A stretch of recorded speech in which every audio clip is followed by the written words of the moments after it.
Bueno, buenas noches para todos. Un miércoles más de academia, de servicio de cirugía general, del servicio de anestesiología y docencia y servicio de nuestro querido Hospital Ahí te ves. Rafael de Tunja. Hoy tenemos el gusto de presentarles a la doctora Sandra Olaya, quien es médica ginecóloga de la Universidad Surcolombiana, especialista en medicina crítica y cuidado intensivo del Hospital San José, doctora en educación y coordinadora de la UCI ginecobstétrica del Hospital San Jorge.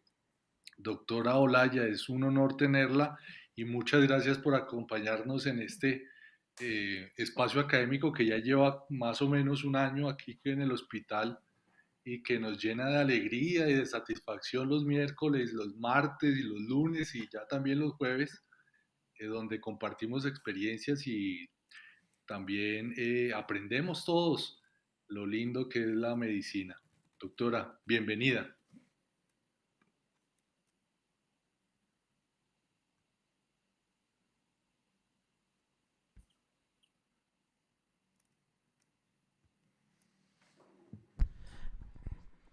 Ya te escuchan, doctora Sandra. Hola, buenas noches, ¿cómo están? Es que no había escuchado nada. Ay, qué pena, mi doctora. Ya te Ya. presenté, es un honor tenerte. Muchísimas gracias por tu tiempo y por este espacio de aprendizaje para nosotros. Les contaba a todos que es un espacio de compartir experiencias y de también Sí. aprender, que llevamos haciéndolo más o menos un año en el hospital, donde invitamos amigos y también personas de alta calidad académica, como es tu caso. Entonces, bienvenida y muchas gracias por acompañarnos.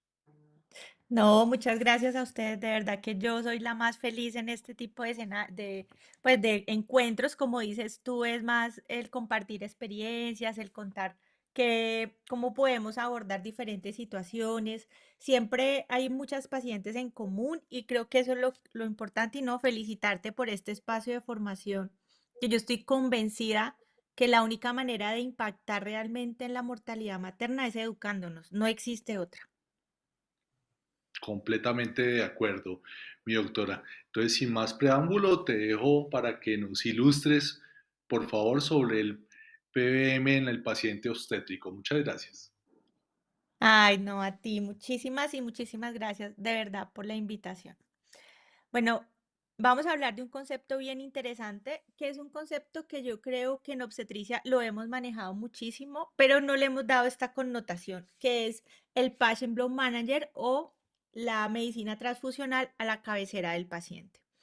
Vamos a hacer una presentación hoy, vamos a caminar de la mano de una paciente y vamos a ver qué podemos ir haciendo con esa paciente a medida que vayamos haciendo la revisión.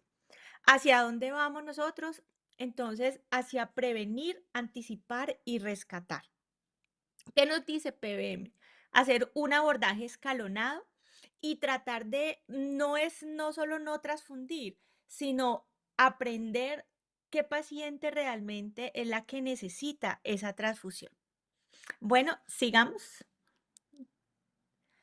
Bueno, me habían presentado, yo soy ginecóloga, especialista en medicina crítica y cuidado intensivo, ya tengo hace 2 años mi doctorado en ciencias de la educación de RUDE Colombia y tengo también la oportunidad de ser consejera del Comité de Obstetricia Crítica de la FEPINTI y miembro del Comité Científico de FECOLSOC, que eso pues nos ha ayudado mucho a poder impactar en el desarrollo de diferentes estrategias para generar todo este tipo de escenarios educativos.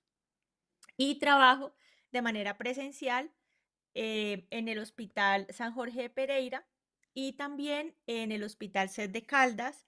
Trabajo también en clínica con familiar y ahora estamos de iniciativa con un programa de teleasistencia dirigido a unidades de cuidado intensivo obstétrico o de alta dependencia para poder apoyar en la toma de decisiones de pacientes críticas. Siguiente. Bueno, también en mi conflicto de interés, pues Biospifar, que también pues soy speaker de ellos y que pertenezco al grupo PBM Colombia y que me encanta la educación. Bueno, vamos a ver entonces este caso. Este caso es el caso de María, lo vamos a trabajar en toda la presentación. Ella es una paciente que tiene 29 años, ha tenido dos embarazos, un parto. El parto previo se presentó sin ninguna complicación, cursa con un embarazo de 39 semanas. Y estamos entonces en el segundo parto vaginal, una recién nacida sana, sin ningún riesgo previo aparente. Después del alumbramiento, la paciente empieza a presentar un sangrado abundante y persistente. Cuando la evaluamos, encontramos un útero blando a la palpación y empezamos a sospechar atonía uterina. Hacemos una estimación de las pérdidas y encontramos un promedio de más o menos 1000 y un índice de choque que empieza en ascenso. ¿Cuál sería el siguiente paso que nosotros haríamos con esta paciente, con nuestra paciente María? Siguiente. Entonces, vamos a ver cuál es la magnitud del problema. Uno de los grandes dificultades y problemas en mortalidad materna es la hemorragia. Vean ustedes que cada pocos minutos en el mundo está falleciendo una mujer de hemorragia posparto. Y algo que cada vez que yo lo presento o lo digo me parece cada vez más complejo y más difícil y más aterrador. Y es que el 80% de estas muertes son evitables. O sea que pudimos haber realizado acciones que pudieron haber evitado esa muerte. Vean ustedes que este caso de María, una mujer de 29 años, la atendemos todos los días. En su segundo parto es un parto en 1.000.000 de partos. Es un parto en 1.000.000 de partos. Espera, es que me perdí. Ya. Listo. Entonces, cada 2 minutos nosotros vemos que puede llegar a fallecer una paciente como María. Y ahora estaba en un análisis de mortalidad materna y siempre planteo algo bien interesante y es que ojalá yo supiera como médico tratante cuál es la paciente que va a fallecer, pero lastimosamente eso no lo sabemos. Entonces, a todas las pacientes hay que tratar de implementar todo este tipo de sistema, de protocolo o de algoritmo para poder impactar realmente en la mortalidad. Siguiente. La primera causa de muerte evitable en el mundo es la hemorragia posparto.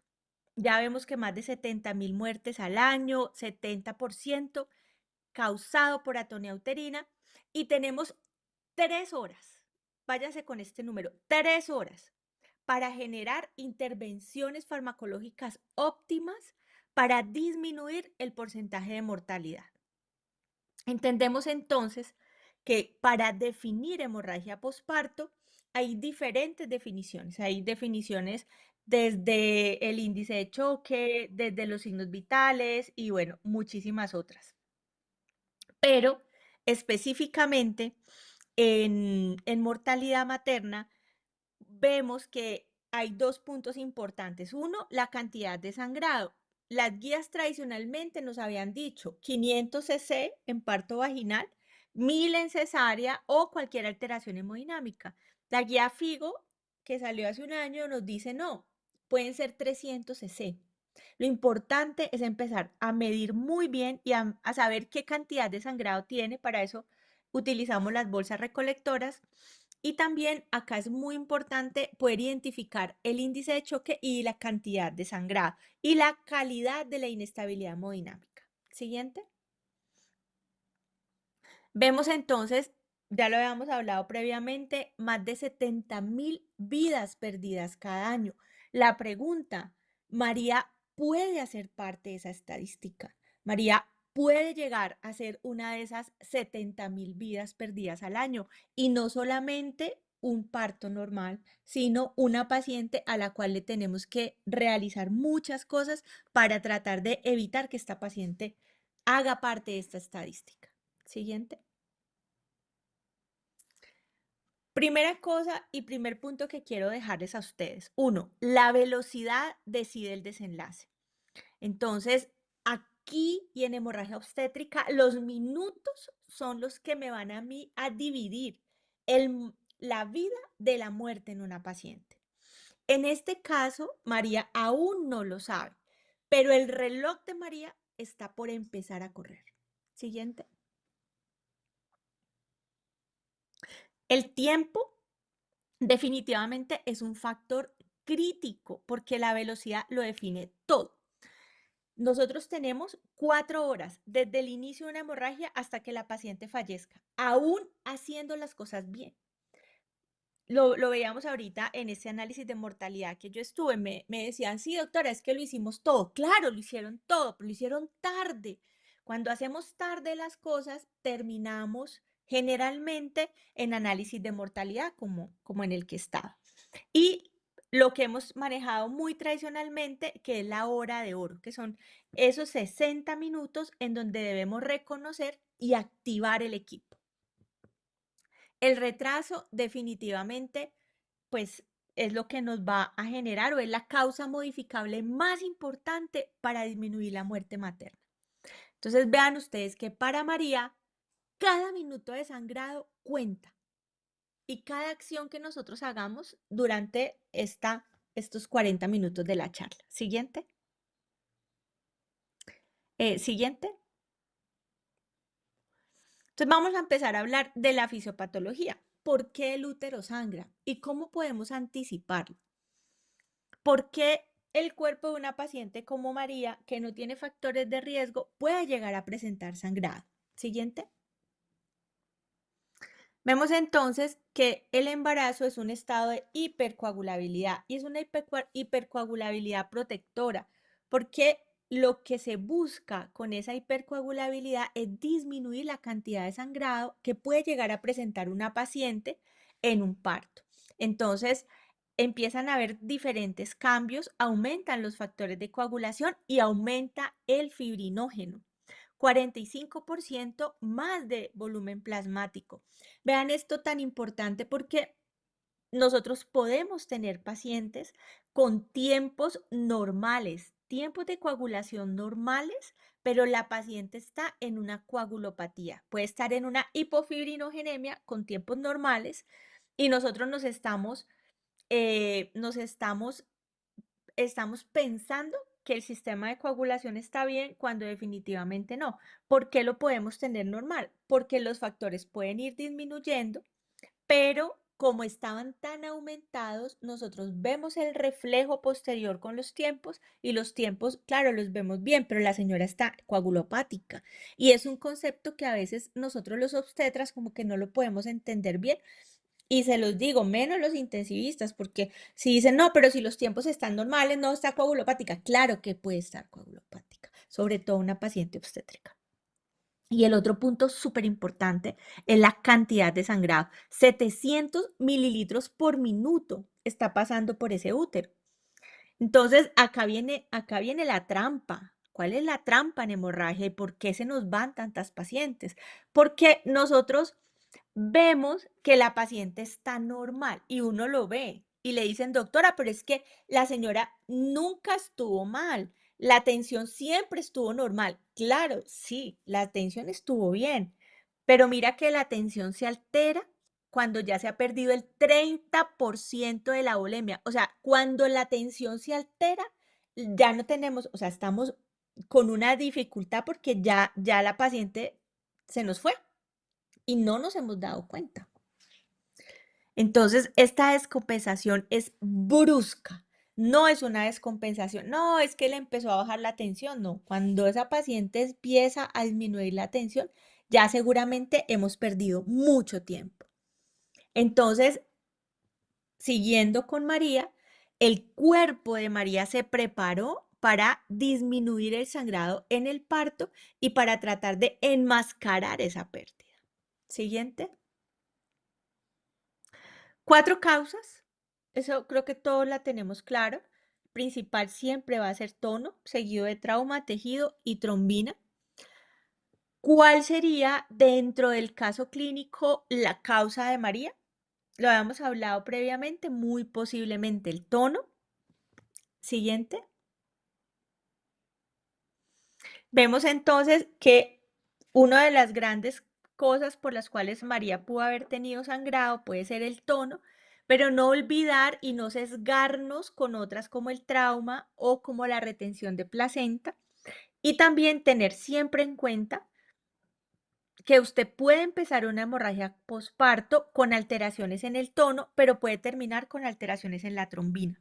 Entonces esto sí que es bien importante porque a veces nosotros decimos, no, pero es que es tono, es tono, es tono. Claro, es tono, pero ya la señora ha perdido 2000 cc de sangre y ya estamos frente a un estado de hipocoagulabilidad o de hipofibrinogenemia. Siguiente. Vean ustedes que la causa más dominante y por qué para el sangrado es por la contracción uterina. Lo que me da a mí la verdadera hemostasia es esa capacidad que tiene el útero de contraerse. Sin contracción del útero no existe ningún medicamento que mejore el sistema de coagulación, que realmente, o sea, no hay ningún coágulo que pare eso.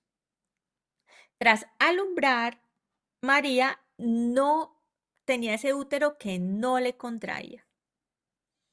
Siguiente.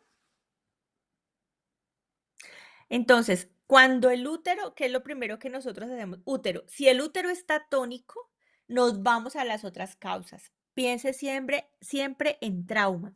A veces nosotros llevamos las pacientes a cesárea y la paciente nos empieza a sangrar después de la cesárea, revisamos el útero está tónico. Entonces, ¿qué decimos? Ah, no, pero pues, pero está tónico, entonces volvemos a abrir y miramos. No, siempre busque las otras causas. Puede ser un trauma, puede ser que al hacer la extracción o hacer, eh, si el bebé estaba muy encajado, pudo haber usted lesionado parte de la vagina o pudo haber lesionado otra cosa y no lo estamos viendo a nivel abdominal, entonces siempre revise a nivel vaginal los tejidos y pensar siempre también, aunque los porcentajes son bajos, nunca lo deje de pensar las alteraciones en la trombina.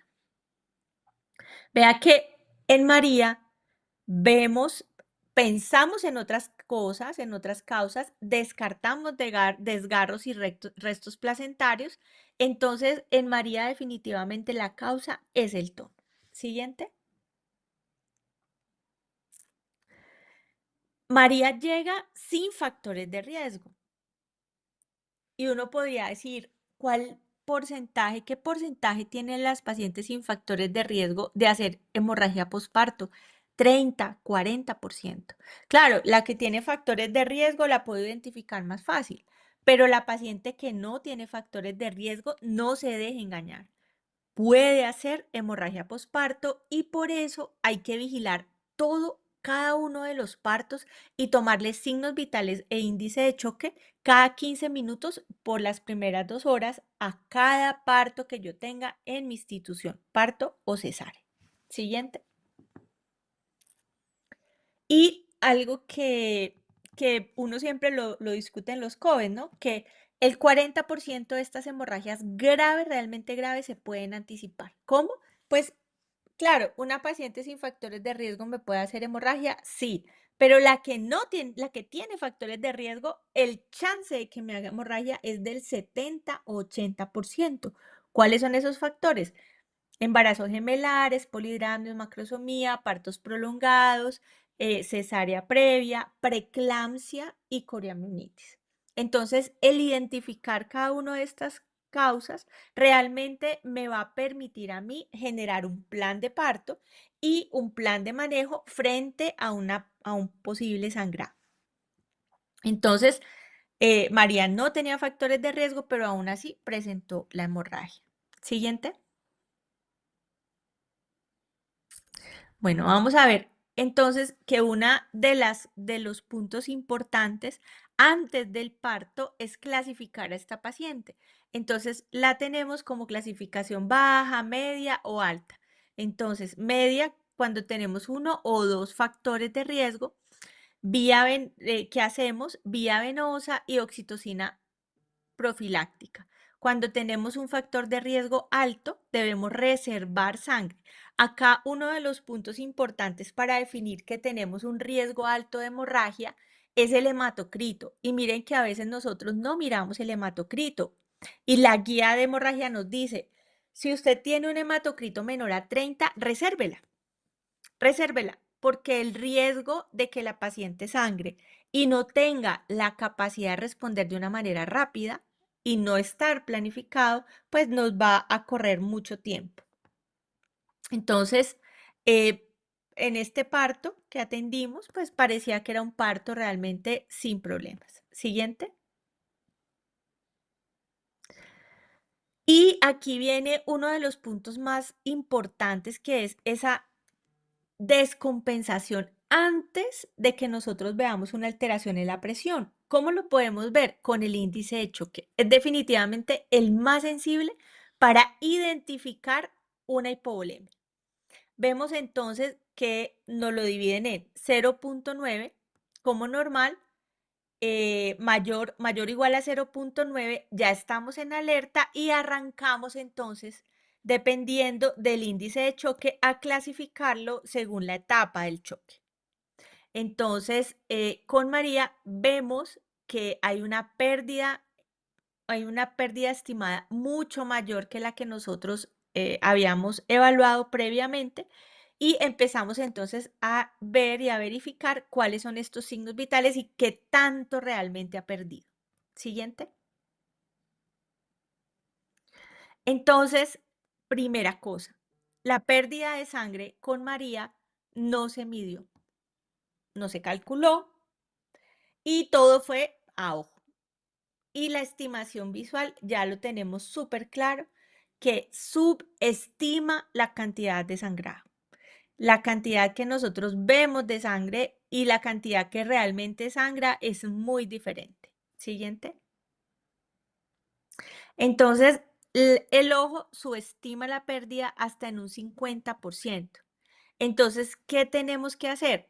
Medirlo. Uno, con las bolsas recolectoras, o pesar las compresas o empezar a sumar, tener una cuantificación acumulada en ese tiempo real y tratar de comunicarle al equipo cuánto realmente la paciente ha sangrado. Lo que no se mide no se trata a tiempo. Si yo no puedo evaluar de una manera objetiva la pérdida, aquí voy a empezar a tener problemas. Y cuando la compresa, cuando empiezan a comprar a pesar las compresas, en nuestro caso, María ya ha perdido más de 1000 cc de sangre. Siguiente. Entonces, otro de los puntos importantes es la prevención y profilaxis. ¿Cuál es la mejor hemorragia? La que no ocurre. Esa es la mejor hemorragia. Y aquí tenemos que tener qué hacemos en cada parto para tratar de evitar ese sangrado. ¿Qué hubiéramos podido haber hecho para prevenir ese sangrado a María? Siguiente.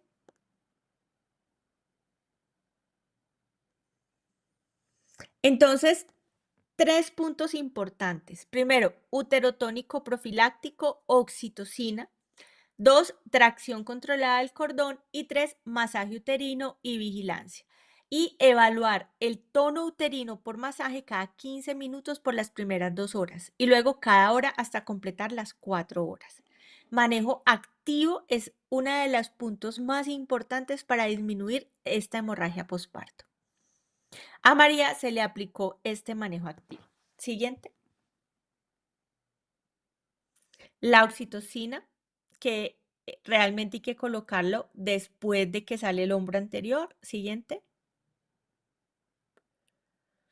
La carbetocina también puede ser una opción. Los estudios no le han dado una verdadera ventaja, pero realmente cuando uno utiliza o cuando uno usa la carbetocina en el manejo, sí evidencia esa contracción uterina tan importante. Si no tenemos oxitocina ni carbetocina, pues podemos utilizar la metilergonobina, muy contraindicada en hipertensión, o el misoprostol, que también funciona en esas áreas donde no tenemos la posibilidad de recursos. En María se inicia esta oxitocina terapéutica, pero el útero sigue muy blandito. Siguiente. Entonces, acá nos vamos hacia el manejo farmacológico avanzado. Tras la oxitocina, entonces empezamos a escalar en María este manejo farmacológico. Siguiente. Entonces, conocer el fármaco correcto definitivamente evita el daño. Acá nos vamos entonces con metilergonobina. La guía de Figo realmente le ha venido bajando como ese papel protagónico a la metilergonobina, pero si la tenemos es un muy buen medicamento para utilizarlo. El Carbopros, que no tenemos nosotros acá, y el misoprostol. Entonces, se añade un segundo útero tónico, pero el sangrado de María no disminuye. Acá eh, debo hacer como un punto importante, y es que la guía, generalmente nosotros hemos pasado de colocar los medicamentos uno por uno y luego nos dicen, no, colóquelos al tiempo. Ahora las guías Figo nos dicen, no, colóquela y evalúe el resultado, pero yo considero que debemos establecerlo en nuestro equipo de trabajo y realizarlo de la manera como todos estemos de acuerdo para hacerlo y que todos hagamos lo mismo. Creo que aquí viene el éxito de la aplicación de estas listas de chequeo. Siguiente. El uso de ácido tranexámico. Colocamos 1 gramo en los primeros 3 minutos, ojalá, porque eso disminuye en un 31% la mortalidad. Siguiente. María, entonces ya le colocamos el ácido tranexámico y el Bomantral pues cambió realmente el estándar. Disminuye hasta un 19% la muerte por sangrado y algo que sí tenemos claro es que hay que administrarlo en las primeras 3 horas. Idealmente se puede repetir a los 30 minutos, pero se debe aplicar muy pronto. Ojalá en los primeros 3 minutos de identificación del sangrado. Y mejora las posibilidades para María. Siguiente. Entonces, volvamos a retomar. Entonces, detrás de cada cifra, de cada número de 70.000 muertes, pues está la historia de esta mujer. Una mujer de 29 años con un embarazo sano que te llega con una hemorragia y que llega esta hemorragia sin aviso, como pues la mayoría de las mujeres que cuidamos y la mayoría de los eventos que nosotros llegamos a presentar. Entonces, de ahora en adelante, cada decisión clínica que nosotros tomemos puede cambiar el panorama entre la vida o la muerte de esta paciente. Siguiente. Entonces, veíamos esa modificación, los banders, pero Emotiv definitivamente nos dice, intente tratar todo junto y no por pasos.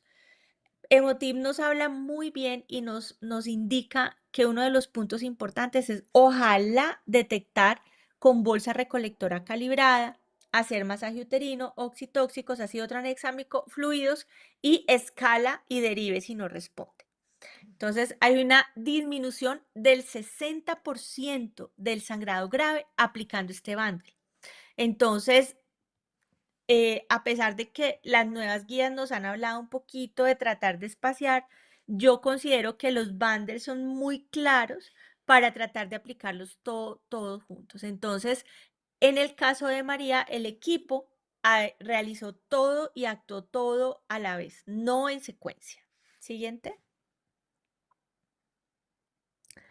Y 4 puntos importantes que son lo que nos sostiene actualmente el manejo de la hemorragia. Entonces tenemos el Woman Trial, el Emotiv, las guías de OMS y las guías FIGO y las guías de PBM, las australianas. Siguiente. Bueno, vamos entonces a la sección 3, respuesta y rescate. Cuando ya ocurre, entonces debemos ir escalando sin demora.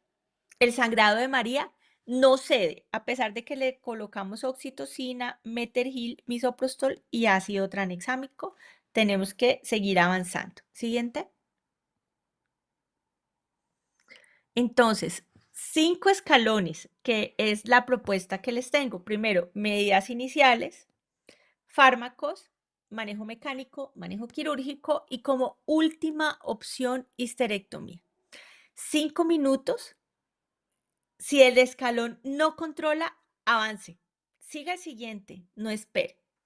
Entonces, en María activamos este algoritmo para ir avanzando sin demora. Siguiente.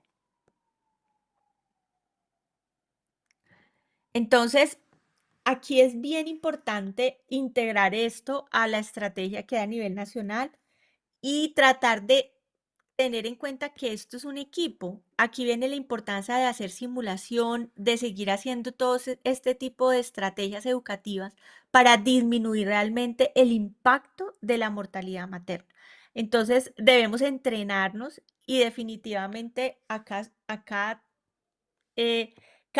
cada persona es súper importante. Entonces, vamos a definir los roles donde esté un líder, el que maneja la vía aérea, el enlace, el tiempo, el acceso, fluidos y la comunicación siempre en bucle cerrado. Mire, yo les digo, es muy difícil que uno interiorice eso, porque como que nosotros damos órdenes y órdenes y órdenes y no esperamos a que las cumplan.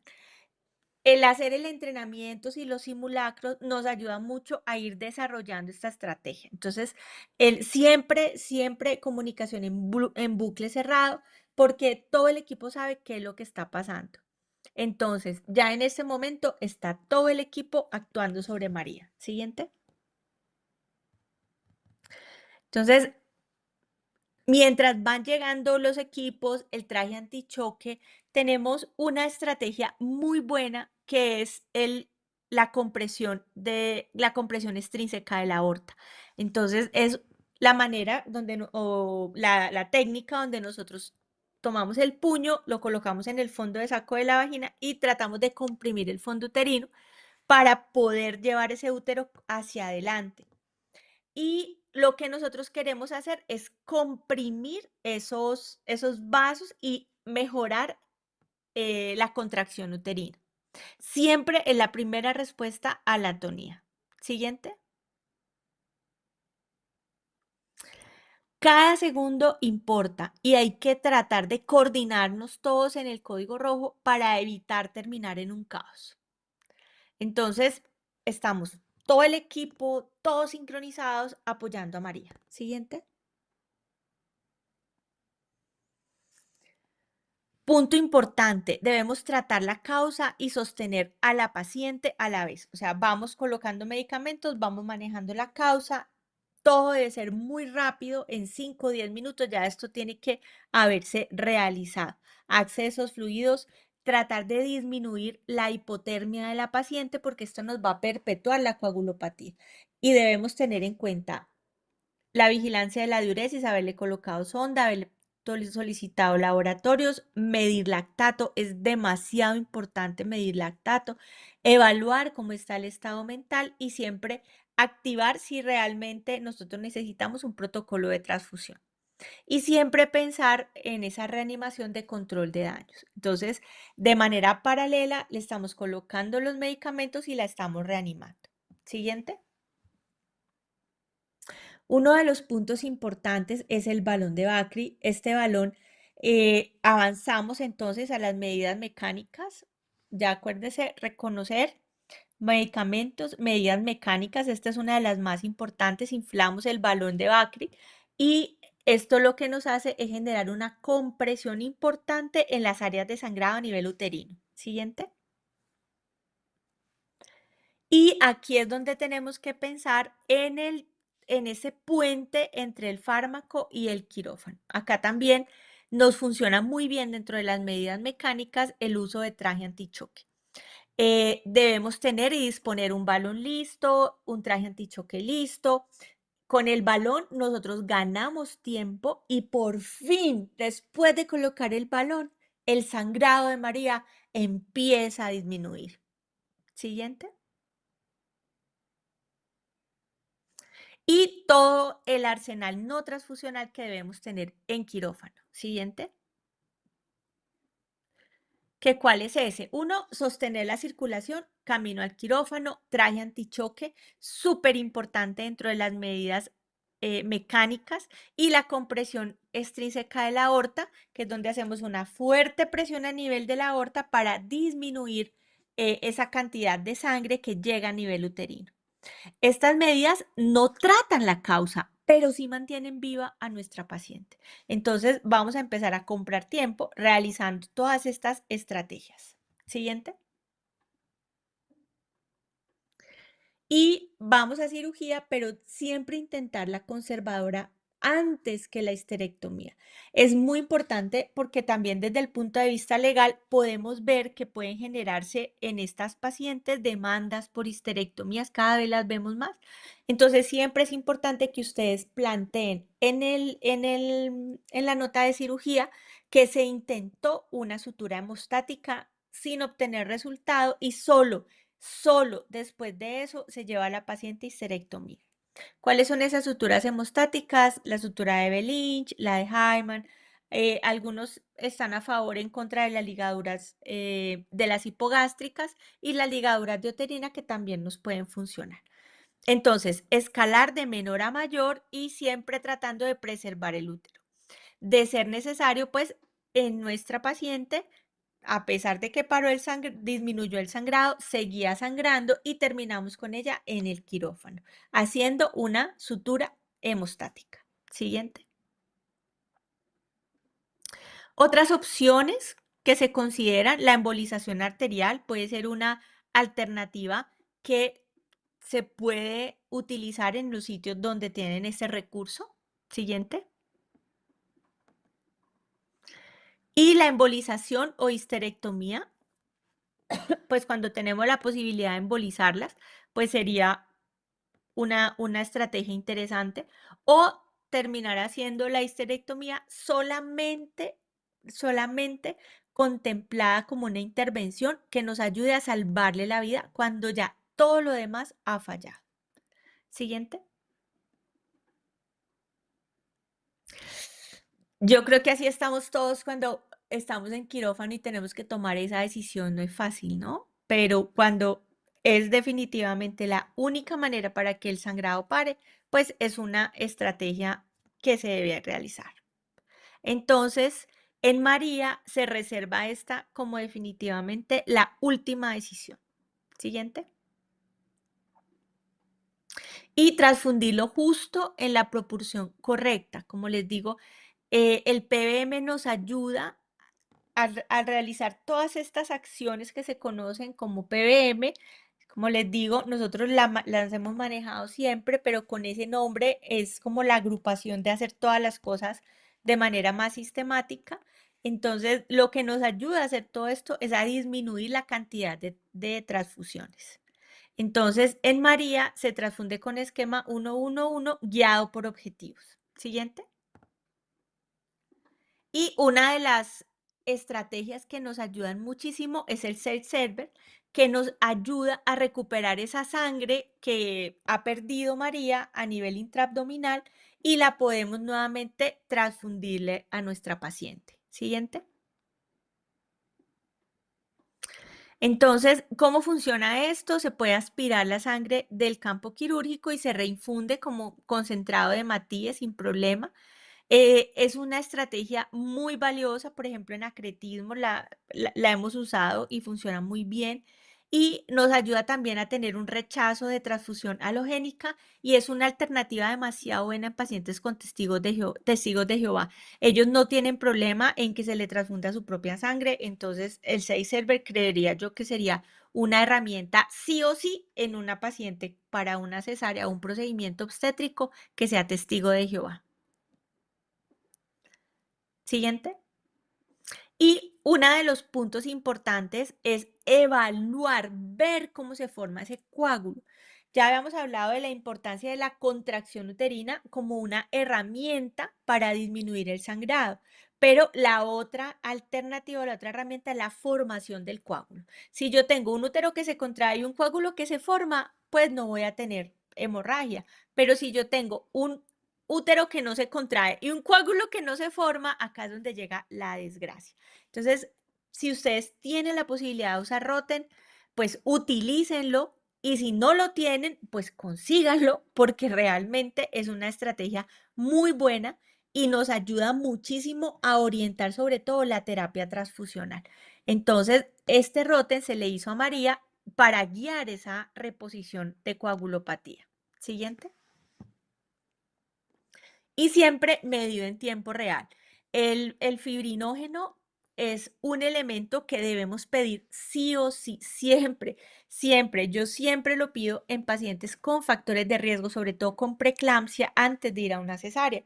Porque si yo tengo una paciente con un fibrinógeno menor a 200, antes de que toda esta catástrofe se genere, y mi paciente empieza a sangrar, pues es muy fácil, porque ¿qué le hace falta? Pues fibrinógeno. ¿Qué le pongo? Fibrinógeno. Y así me va a ayudar a disminuir la cantidad de sangrado. La importancia de utilizar Roten es porque esta tromboelastometría a nivel al pie de la cama del paciente, pues nos dice qué es lo que realmente necesita. Y no nos olvidemos de un jugador súper importante ahorita que estamos en el tema del fútbol, que mete los mejores goles, que es el calcio. El calcio definitivamente es uno de los más olvidados, pero de los más importantes, porque un coágulo en presencia de hipocalcemia no se va a formar. Y tratar de evitar esa terapia a ciegas, que eso termina uno poniéndole pues hasta de todo, como porque es que a uno le da como miedo, ¿no? O mejor pongámosle eso, porque es que, ¿qué tal sangre? No, póngale sangre y póngale plasma y póngale plaquetas y póngale crío y póngale todo. Pero no, esto debe ser muy dirigido. Entonces, se le aplica el Roten o se le hace el Roten a nuestra paciente y se corrige el fibrinógeno y lo que necesite. Siguiente. El fibrinógeno lo obtenemos de dos puntos, lo podemos utilizar con los crío y lo podemos utilizar con el concentrado de fibrinógeno, que la verdad es un medicamento que debemos tener en cuenta siempre en estas pacientes que nos presentan sangrados masivos. Muy importante porque el fibrinógeno es el que mayor carga tiene dentro del sistema de coagulación. Entonces, si usted pierde 2000 cc de sangre, pues ha perdido en esa proporción la cantidad de fibrinógeno. O sea que la cantidad de fibrinógeno que le queda no va a ser suficiente para formar un coágulo de alta calidad. Recuerden que la formación de un coágulo es como si usted formara una pared. Los ladrillos son las plaquetas y el cemento es el fibrinógeno. Si yo no tengo ese cemento firme, así argos, pues si le pongo aquí un cemento aguado, pues eso no funciona tan bien. Siguiente. Y el otro que es el factor 7 activado, que tiene también unas indicaciones, pero se ha reservado para puntos muy importantes y ya es casi que una medida de rescate. Siguiente. Y un recurso, pues realmente de excepción, no de rutina. Siguiente. Y la triada letal, que ya todos la conocemos y ahora pues que se habla también del diamante, que es a esto anexarle también calcio. Y hay que romper el círculo, hay que perfundir el paciente, hay que corregir la coagulopatía y hay que calentarlos. Y todo esto desde que inicia el sangrado, o sea, desde el primer minuto. Entonces, a María se le evita todos estos factores que le pueden llegar a generar mayor daño y se mantiene tibia y perfundida. Siguiente. Y las situaciones especiales como siguiente. Siguiente. Las hemorragias que se anticipan o que se planifican, el diagnóstico previo, por ejemplo, de acretismo placentario, que definitivamente eso hay que planearlo, hay que evaluarlo y hay que tratar de hacer todo esto de manera planificada. Siguiente. Y uno de los puntos importantes que es la presentación de preeclampsia. Nunca traten a una paciente preeclántica como una paciente normal. Esa paciente preeclántica tiene entre un 30 y 50% de riesgo de hacerle a usted una hemorragia postparto. Siguiente. Y uno de los puntos importantes también son las pacientes con síndrome de HELP, porque estas pacientes y pacientes con preeclampsia severa pueden llegar a tener o tienen un volumen intravascular reducido. Entonces, cuando se presenta una pérdida masiva, el desencadenante va a ser fatal. Y esta sí que nos engañan las pacientes, la enfermedad, esta preeclampsia que es la propia maldad hecha enfermedad. Porque, claro, como tenemos la paciente con una tensión normal y nosotros siempre pensamos que con la tensión normal no está sangrando, pues aquí la paciente se deteriora muy rápidamente y no nos damos cuenta. Siguiente. Evitamos siempre pues la metilergonobina en estos casos. Siguiente.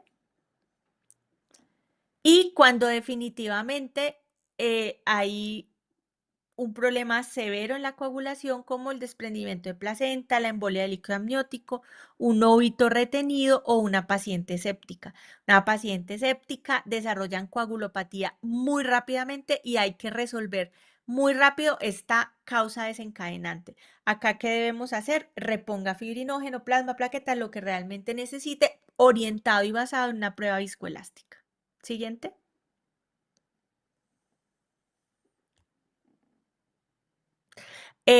Tener en cuenta también la enfermedad de von Willebrand y otros tipos de discrasias sanguíneas, porque a veces no tenemos en cuenta eso, no le preguntamos los antecedentes del sangrado a las pacientes y generalmente en el embarazo hay un aumento del factor de von Willebrand, pero cae rápidamente después del parto. Entonces, hay que planear con hematología cómo vamos a atender este parto y el tratamiento, aquí funciona muy bien la desmopresina en los tipos sensibles. Siguiente. Y la hipotensión permisiva que realmente se había planteado o se había matizado este concepto, pero definitivamente, ¿cuáles son los objetivos importantes? Lograr la hemostasia, llegar a tener objetivos y priorizar siempre los hemoderivados sobre los cristaloides. Siguiente. 4 fases, una sola misión, 0 muertes. ¿Cuáles son esas? Prevenir, reconocer, responder rápidamente y preservar el útero. Siguiente. 10 puntos ya para ir terminando. 10 puntos importantes. 80% de muertes maternas por hemorragia son evitables. La atonía uterina causa el 70%. La hipotensión es un signo tardío. Use el índice de choque, use el lactato, busque otros índices de perfusión. Cuantifique la pérdida, maneje de manera activa el tercer periodo del parto, use ácido tranexámico, ese es su mejor amigo, aplique siempre los bundles de Emotiv y si un escalón falla, en menos de 5 minutos debemos estar en el siguiente. Caliente, perfunda y corrija siempre la coagulación a la vez y el trabajo en equipo definitivamente salva vidas. Siguiente. ¿Cuál es el futuro del cuidado materno? La simulación. Cada vez más tenemos que hacer más simulación, hacer más educación y más vigilancia. Siguiente. Y usted puede tener la mejor guía. Claro, pero es que ustedes pueden tener la mejor guía del universo, pero si no la aplican, pues no nos va a servir de nada. Aquí podemos seguir haciendo plan padrino, podemos seguir haciendo emotiva, lo que ustedes consideren que puede funcionar. Pero si nosotros no hacemos simulacros, no hacemos ensayos periódicos, no tenemos los protocolos visibles para que todo el equipo los conozca, no tenemos un carro de hemorragia revisado, no hacemos un debriefing después de que nos ocurre cada código rojo para ver qué mejoramos, qué cambiamos, qué hacemos, no para, usted lo hizo mal, usted lo hizo mal, usted lo hizo mal, no, usted no vuelva por acá porque todo lo hace mal, no. Es buscar cómo podemos mejorar cada una de las acciones en este debriefing y definitivamente ya cuando hacemos esto tantas veces, ya esto se vuelve como procedimiento y entendemos realmente la importancia de lo que hacemos y ya nadie grita, ya nadie hace esto a la carrera. Y tenemos siempre en cuenta los puntos importantes. Siguiente. Entonces, vean ustedes ya a María con su hija horas después del sangrado. María sobrevivió como gracias a Dios la mayoría de nuestras pacientes con hemorragia, pero no falta que en alguno de estos códigos rojos tengamos alguna paciente que no cuente con la misma suerte de María y fallezca. La suerte de María, haber encontrado un equipo preparado, listo, dispuesto y con un entrenamiento muy claro en protocolos. Siguiente. Entonces, ya para terminar, les dejo 3 puntos importantes: anticipar, reconocer y actuar a tiempo. Cada minuto cuenta, cada vida realmente importa. La hemorragia obstétrica es prevenible, es tratable y sobre todo la podemos vencer si trabajamos en equipo. Muchas gracias. Doctora Sandra, muchísimas gracias. Excelente tema y excelente charla. Creo que todo ha quedado muy claro. Le agradezco mucho por su tiempo y por el esmero en esta excelente. Y aquí en el Hospital Unión San Rafael de Tunja, bienvenida y ojalá nos pueda acompañar en muchas otras eventos académicos. Le agradezco mucho su tiempo, muy amable. No, doctor, muchas gracias y claro, cuente conmigo que yo soy la más feliz. Gracias, gracias. Ya nuestros seguidores en Facebook, un abrazo y que tengan feliz noche. Muchísimas gracias.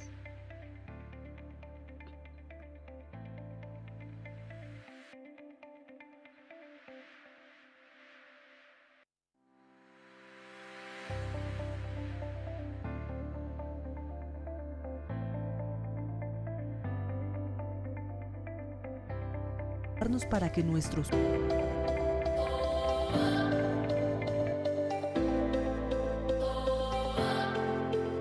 La acreditación es un